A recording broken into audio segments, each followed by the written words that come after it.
Welcome to Read Between the Lines, a book podcast. I am your host, Molly Southgate, and today I'm interviewing. Lou Kemp, Hi there, how are you doing today? doing great. Thank you so much for coming on the show. I am so excited to chat all about your writing and reading habits and all of the things. I'm excited about it too. So, can you tell me a little bit about your books? All right. The main genre is magical realism, which is a little bit of fantasy, a little bit of everything else, but it's not with elves and knights and so forth. But it's closer to fantasy than it is to anything else. And it's Mhm. set in the steampunk era in the 1800s. And it's basically an adventure that continues book after book after book. And the three main protagonists, stars of the show, are Celwyn, he's an immortal magician, and Professor Xiau Kang, he's an automat. And an automat is a mechanical man who looks like a man usually. And then Bartholomew, who is almost 7 foot tall, widower from the Sudan in Africa. And they're close friends. And from the book one is how they met, everything happened. They encounter a lot of supernatural entities that are either friendly or not friendly. And on book two, they begin an association with Captain Nemo and the Nautilus. And right now I'm editing book six. That is so exciting. Yeah, thank you for sharing about that. I love magical realism as a genre. I think it's so fascinating. How did you end up there? Because I saw on your website you started in horror, right? I started as a horror writer, and a lot of everything has a mystery element to it, including mine. And it got to the point where I wasn't happy writing horror, but I wasn't happy writing mystery either. I did do quite a few mystery um, credits or whatever. And the Mystery Writers of America puts out an annual anthology. I've been in it several times. A couple of times I was the only unagented author that made it in. And I also sold to other anthologies, but I've always wanted to do a series. And as I started ebbing away from mystery, I went into more magical realism. And that would be about 10 years ago that Charlene Harris edited one of the Mystery Writers of America anthologies called Crimes by Moonlight. And my story in that is what is the birth of Selwyn and everybody else. Selwyn, Oh, the immortal magician. And then he appeared, and every time I appeared in another anthology, he appeared evolving into what he is now. that is so cool. Was it a case of you wanting to bring this character back and just explore the world more, or did the character kind of just keep popping up as you were already writing? I wanted to, I had ideas for him as it went along about things I wanted him to do. And then it just morphed into what it is now. And everything, if you've not heard the argument about outlining versus writing by the seat of your pants called pinsters, I have no clue what's going to happen till it happens. And I'm one of those people that let the characters drive everything. Mhm. And I occasionally will make notes and make sure to do this, make sure to do that. But the plot isn't there until it gets there. And Yeah. so when Selwyn's doing something, it's really, to me, it helps the spontaneity of it, and it helps. It makes it unpredictable enough to where I've had a lot of readers and editors say, what's good about it, among other things that they liked, was that they were expecting one thing and something else happened. And I like to keep it that way. Oh my gosh, I am the same exact way in my writing. I love when people come on and say it and like because there's so much to talk about with that part of it, that spontaneity and those moments of discovery. Do you have any of those kind of moments that you'd like to share? Not a lot because not that I can share them if I could think of them, put it that way. But what I would say is Selwyn's character is evolving as the books evolve. So are the others. I'm adding in other secondary characters, and the cause and effect are what's causing to have his character change. He's becoming mellower as he becomes more friends with the people he's friends with, but he still has explosive, magical things that happen that are uncontrollable. But I guess to answer your question best, it's changes constantly. Cool. Everything's Yeah. So, how did you start writing? I started writing when I was probably about 10 years old because I thought it was fun. And when I was about 15, I got to thinking it's a lot of fun and I got to figure it out. And by the time I was 20, I was selling short stories to literary magazines. They don't pay, but they look great on a credit because back then, I'm very old, back then, you had to mail in everything. There wasn't email. And you had to see who's going to take you. And it was basically researching who you want to be published by. Mhm. Yeah, it's still so important for young writers to get into those and be submitting. I mean, even You just need a that query submission letter. process teaches you a lot. If you don't have credits, you can at least look like you know what you're doing. And you don't get credits till you start at the bottom and go up. There are occasionally places that will take an unknown person, but usually, unless you're a savant or something, your writing shows you're new, and it goes from there. And I was going to say, speaking of that, with my publisher for Horsemen, I have a great editor right now. His name is Joseph Mistretta, and he has quietly, just because of his patience, caused me to be a better writer over the last Mhm. year or so. Mostly because whenever he has to clean up so much, I feel so embarrassed. I'm trying to figure out what I'm doing wrong. And it's turned out very well. I think he's great. Oh, it's so important to have a good editor and someone that you can trust and bounce things off of. Yeah. Okay, but wait, this makes me want to know what happened next. What did the rest of your path to publication look like after you started getting those first credits? Okay. In my 20s, I was in anthologies here and there. I got into one in the Barnes and Noble anthology about shorts. They were like 500 word, like what's called flash fiction right now. And I saw in that something I really admired, and I could tell it was a professional writer, not somebody new. And he or she was using a fake name. And it was pure magical realism. I can't even, you don't have the time for me to tell you what it's about as much as when I saw how that was done, how the in and out of reality went in and out of that short story, that was just perfect. It just set me off on that path. And like I say, everything has evolved. I left the horror writers in America probably today's probably in early 2000. But I also started going to the every year in June, the Santa Barbara Writers Conference in Santa Barbara. And the first 2 or 3 years, I sat through different workshops till I found the one that matched me as best it could, which was the horror, fantasy, speculative writing type of a workshop. And in 1994 or 1996, I remember which, I won the award for that year. And the story was called The Black and the Ivory. And basically, it's told from a first person point of view, from a crazy person's point of view, who was murdering people. Mhm. And it got people. So I would just say at that point, I started going uphill in everything I was doing. I had an agent for a short time in the 2010 range. I'm going to say around there in New York, good agent. But even then, I was doing a lot of cross genre work where I'd have at least 2 or 3 genres in what I was doing. And he kept getting the response, can't you make it just romance or can't you just make it mystery? We don't like cross genre work. And this came from everybody we tried to sell it to. Nowadays, Yeah. it's a good thing. So I think it's great.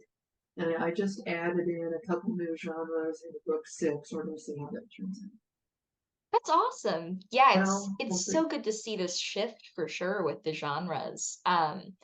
Because otherwise I feel like it can be limiting trying to put yourself into this one Predictable. box. Yeah, Mhm. it works out. So, Well, that is so cool. Thank you for sharing. So I also saw in your bio that you were previously an engineer. How did that influence the way that you write in any way? it does in the sense of how I organize things, as far as justifying and organizing it. And both Bartholomew and Xiau Kang have an engineering type background. And it's not a secret that in book 2 and book 3, it starts their quest to build an airplane in the 1860s for Captain Nemo. Captain Nemo is interested. And so they call it the flying machine. And so I use a lot of engineering background into my engineering had nothing to do with planes, but I can fake it and look up the rest and make it work. Oh, So that's awesome. Yeah. So wait, that also sounds like something that would be pretty research heavy too, trying to add that in also. to a point, but I also make it fit the situation. Like for instance, their first prototype didn't have brakes. And here's Bartholomew's landing it, and he's spinning around to make it stop. And I have Selwyn saying, I hope there's brakes on the next version of this. That kind of a thing. It's where I bring it into what the story's going to do usually. And I try to keep the tense and the horrific elements and the dramatic elements on a keel going up, but I also insert humor to bring it down, let everybody breathe a second before it goes up again. Mhm. So that's how the arc goes in what I try for. But the flying machine was destroyed in book 3, and I'm not going to give away the spoiler on the plot on that. And in book 2 and book 3, Selwyn's immortal half brother, another magician, comes into the picture as being highly untrustworthy but useful. And a lot of the drama centers around him, and it's still continuing in book 6. So I can't. People that haven't read the books, I don't want to hurt their surprise on this.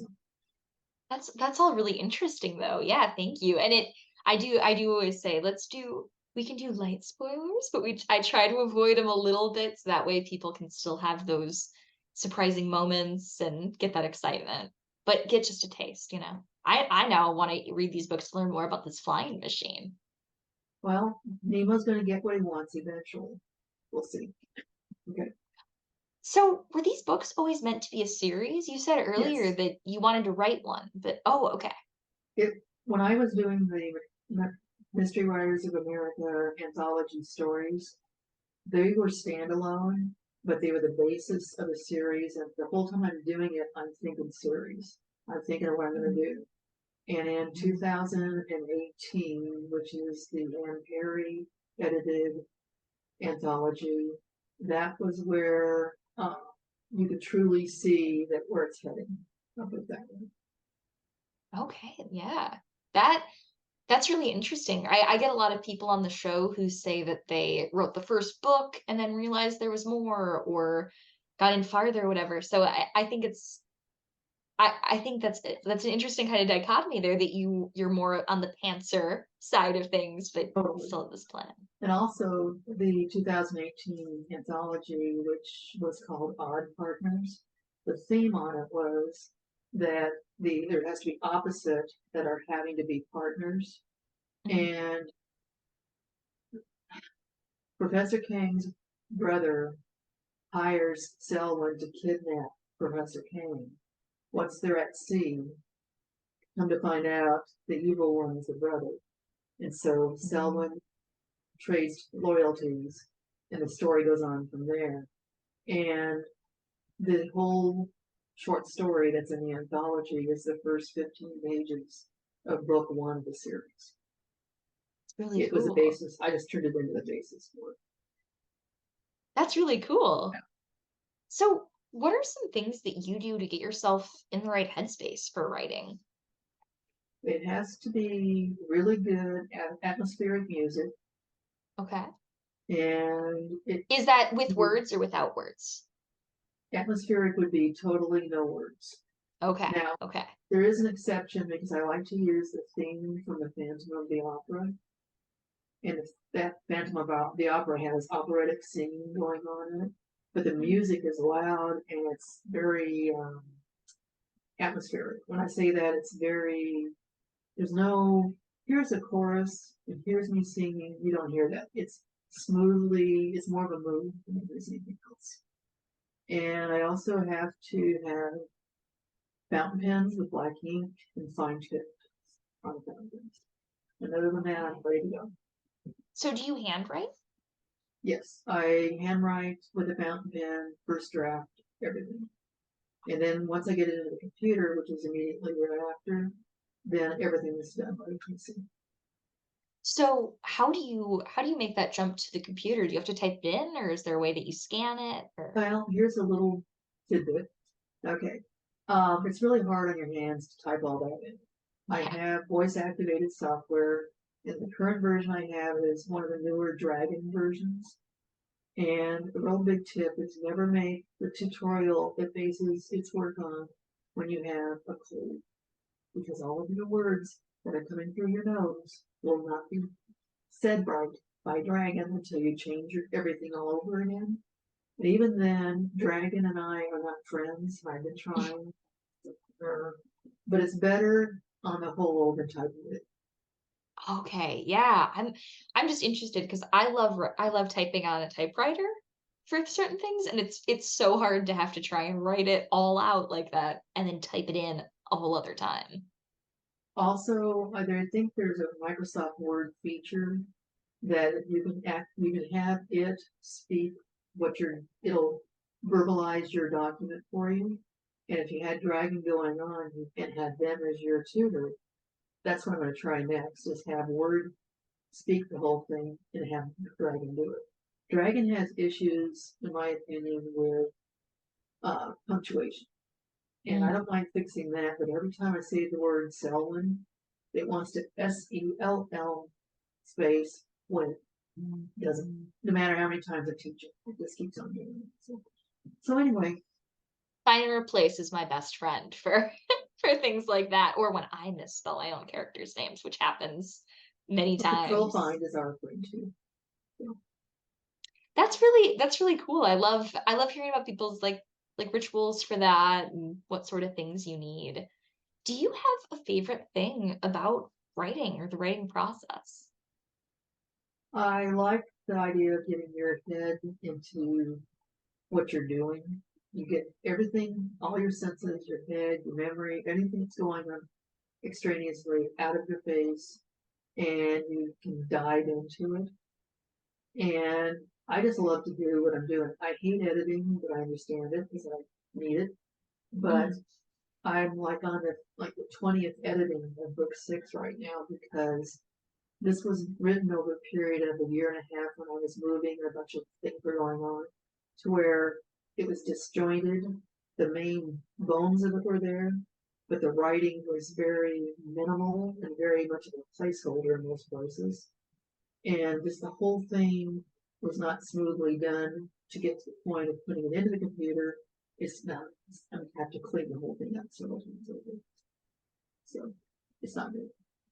Yeah. But I wish you luck with that. I know editing is always a little bit brutal.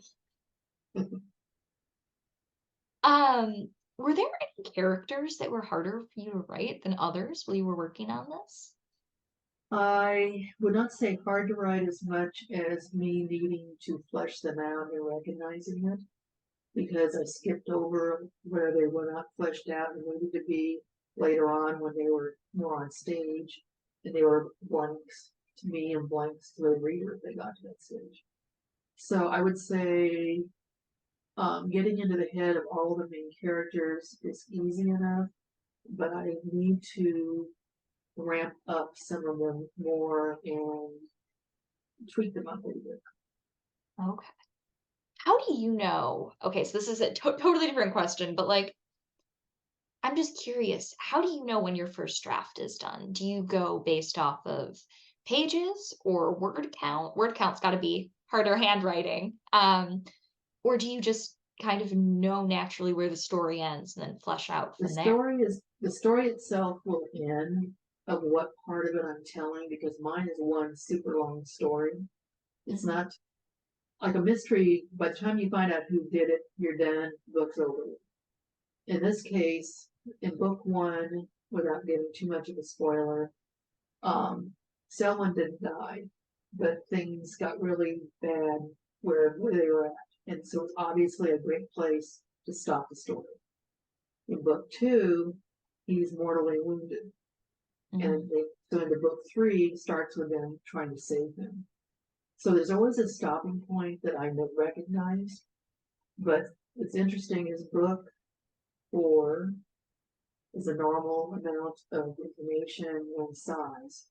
Book five is much larger than the rest of them because it had to be to account for all of the tendrils that came together into one spot. And so Mhm. it's a lot bigger and it's harder to account for it, but it had to be that size. There's no other place to break it up. Yeah, Book six will be back to normal size around 300 to 400 pages.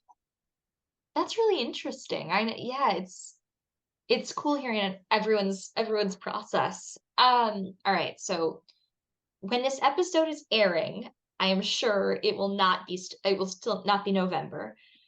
But as we're recording this, we are deep into the NaNoWriMo type season. Have you ever done any sort of challenges like that? I thought it was wonderful. I've heard people that loved it or went crazy over it or stressed to the point where they couldn't do it. I've heard all those things, and most of it on the whole is very, very productively a good thing, especially for people that need a kick in the pants to get it done. Mhm. I have to be in a good mood to do it, and I don't want anyone pushing me into it, having to do it. But I can see the point of it, and I really think it's a really good thing for a lot of people because they really are happy they did it. Mhm.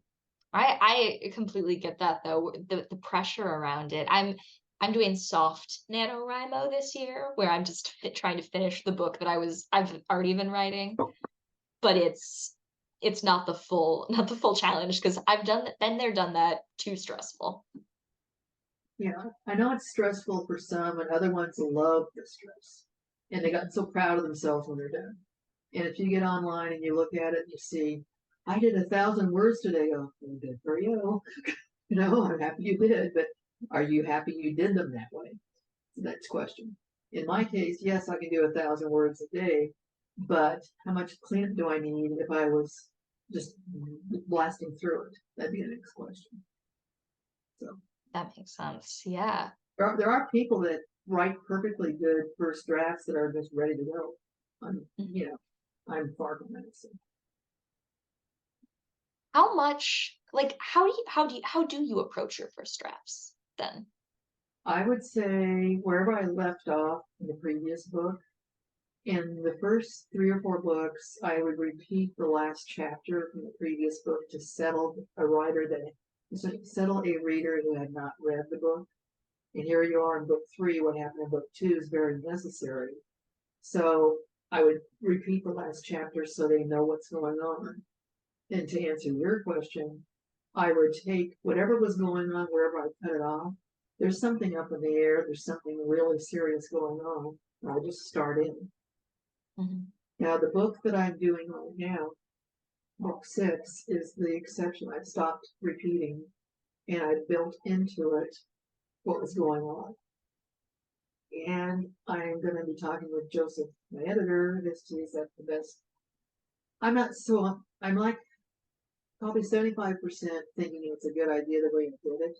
But that brings up the question of how much do you hold a reader's hand that has not read the previous books?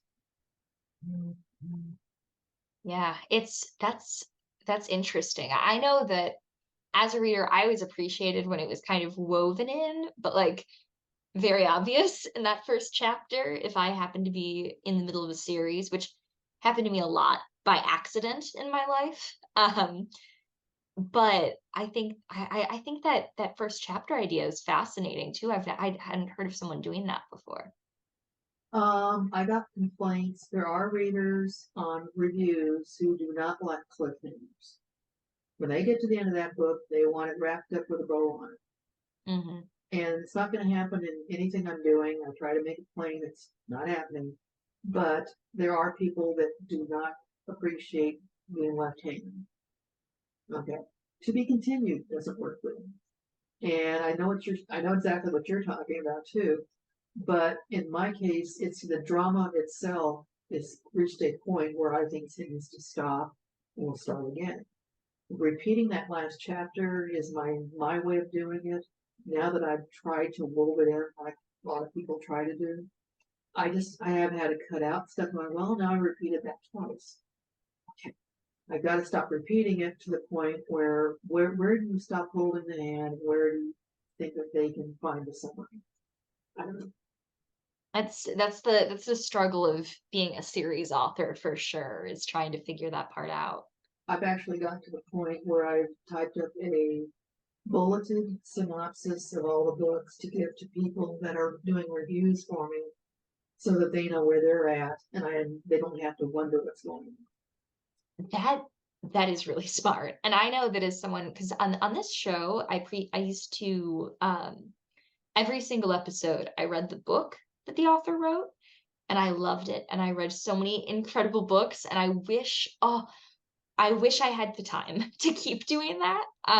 But it got to be too much at a certain point where I was like, oh no, I physically can't read all of these. Um, but I would have loved having like a little bullet point thing that said, this is where you are in the series. Because when you're doing that, you don't really have on. time to read all of the other books. That's why the main character's missing his arm. The book two got chopped off. Something like that. So For sure. Well, I have had a really incredible time talking with you today. Thank you so much for coming on the same here. show. Yes, thank you, and same here. It's been interesting.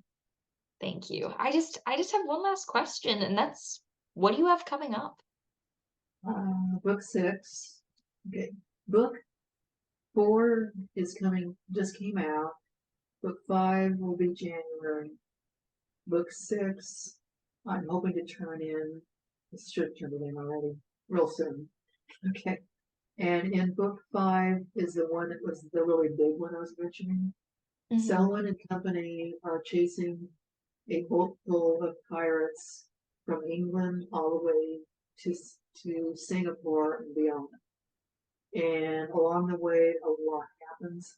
Something happens that is pretty horrible after Singapore too. And then in book six, that's where I wove it, weave in what's going on. Book six that I'm right now, they're heading back toward England, but that's not really their destination. They're going to Prague to a funeral of one of the main players who Oh, was murdered because of them. interesting. That's what's going on. But I'll leave it at that. All right. Well, I am really excited. I want to read all of these books. I hope anyone listening to this will check out the whole series and all of your other short stories and all of your amazing writing. Thank you for coming on the show. And thank you for having me. For Read Between the Lines, my name is Molly Southgate. I'm Lou Kemp. Let's end this the way all great stories end. Happily ever after, the I'll be. end. Thank you.